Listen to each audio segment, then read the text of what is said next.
Hello, hello, I'm Kads, and welcome back to the free-to-play review. Today we're going to be talking about the latest iteration of the summon pool. This time it is the Revenant summon pool, so featuring a bunch of champions from the Knights Revenant faction, and notably featuring one of the Blade Master or Monster Hunter collaboration champions as well. That's probably the main selling point of this particular group, but nonetheless, you have access to a decent amount of Knight Revenant champions. So let's start with the numbers. In this case, it's 35 fragments per summon, which is a little bit more expensive than the previous one, which was just 30. And then the rates is essentially a sacred shard. It's a little bit higher, 6% versus 7%, but practically speaking, right, that's not really a difference you're going to notice. So let's consider these to be the equivalent of a sacred shard during a non-2x. As far as the champions go, there is a pretty decent selection. There's a couple of previous fusions in there. Gaius, one of my favorite, my favorite bomber in the entire game. Walking Tomb Drang, very, very popular. He aged very well.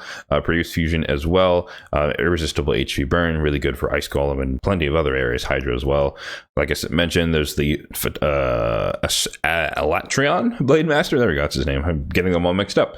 But Alatreon Blade Master, he is a very, very strong support. Lots of protected buffs when you're going against bosses, which can be really good for Hydra and other areas. And the Kavlak's one of the best the best setup champion for Poison Explosion champions. So pretty decent group of legendaries if you do happen to get one. For the epics, there's a couple of notable ones. Rector Drath, one of the best epic healers in the game. Thylesia, great for AoE decreased defense, like a super ward maiden if you want to think of her that way. Sinesha, pretty decent support. Ashma is part of the Lady Mikage fusion, so if I were to get a summon, which I won't, spoiler alert, but if I were to get a summon, that would be pretty nice to get her on my account. Doom Priest, very popular for her passive. Miscreated Monster, old school spider, a normal mode champion, but still kind of important for faction wars and other areas of the game. So I guess that's it for the notables. Maybe Malkith, I think, is the other reviver for Knights Revenant, so he could be useful in faction wars. I haven't built him myself because I had Rector Drath. But despite that, unfortunately, this is once again one of the least free-to-play friendly iterations of this event. We can look at the 3 events and tournaments where this is going to be featured. I don't know which one this is first, but it's a Sand Devil tournament, Ice Golem tournament, as well as a Dungeon Divers, and we'll take a look at each one. So Sand Devils, this is pretty standard. Like there's always a Sand Devil turn attack that's like in the middle of a fusion or in between fusions.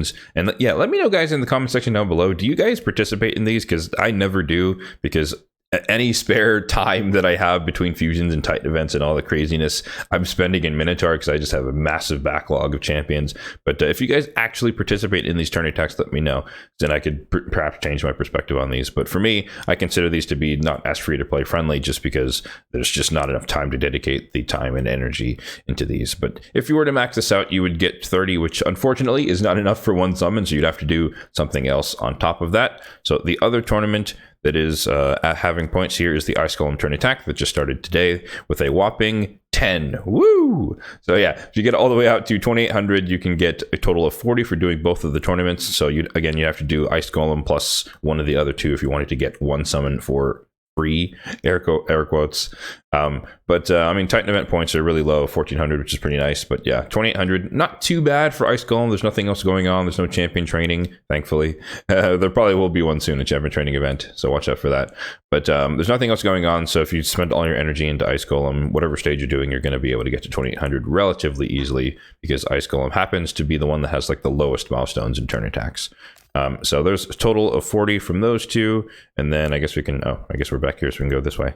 And then there's the Dungeon Divers, which has it at a horrendously high number for a 4-day long Dungeon Divers. You can see here it's at 4450. So that's kind of where it usually is for like a fusion, for example. So it's going to be way beyond the requirements of the Ice Golem tournament to get all the way out here. So you're going to have to run a bunch of dungeons in order to get all the way out there. But if you're really keen to get 2 chances, that's how you guarantee it, because like I said, there's 30, 30, and 10, meaning there's a total of 70 up for grabs. So if you did all 3 of those things over the course of the next couple of days, yeah, there's only 2 days left for the events and tournaments. If you did all of them, you'd get 70, which is 2 summons. So good luck if that's your goal. For me, I am most certainly not doing that.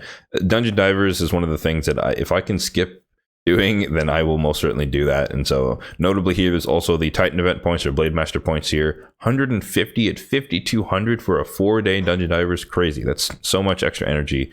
Not bothered by it. And so for me, I haven't skipped anything thus far. Thankfully, I did the first dungeon divers, which was still pretty painful, but I still have the entirety of my 200 buffer, and I'm most certainly going to use 150 of it here to skip this because this is ridiculous. I don't want to do all that. So as long as I get the 100 Blade Master Titan points, then I'll be good. And then I'm just going to skip out on the Prism Crystals.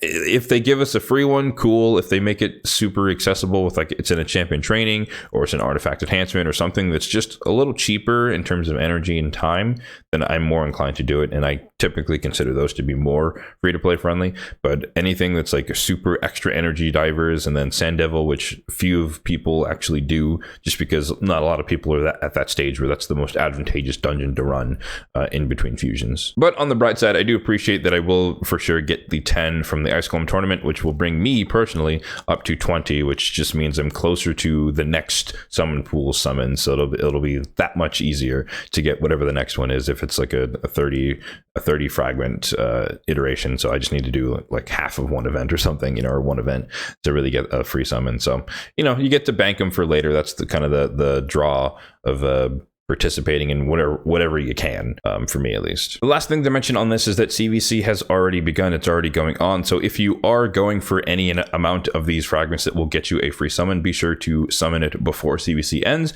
because if you do happen to get a legendary, it could be a substantial amount of points, or if you just happen to get an epic and that's new, you can get a pretty decent chunk of points as well. So keep that in mind. If you are going for the events, make sure you actually summon the champions or pull the fragments before it ends, because this goes on for another 3.5 days, at least at the time of this recording, compared to CVC only going on for a couple of days more. So yeah, that's going to do it for today's video. I'm not going to make this one longer than it needs to be because I do love to ramble, and I'm checking myself on that a little bit more here and there. If you are going to be going ham in the Divers, Sand Devil, and or Ice Golem, then let me know in the comment section down below what you got from your summon pool summons. As always, if you did find this video helpful, then be sure to hit that like button down below, and if you enjoyed the video, then be sure to subscribe to the channel for more content just like this one in the future. Thanks for watching, and have a good one.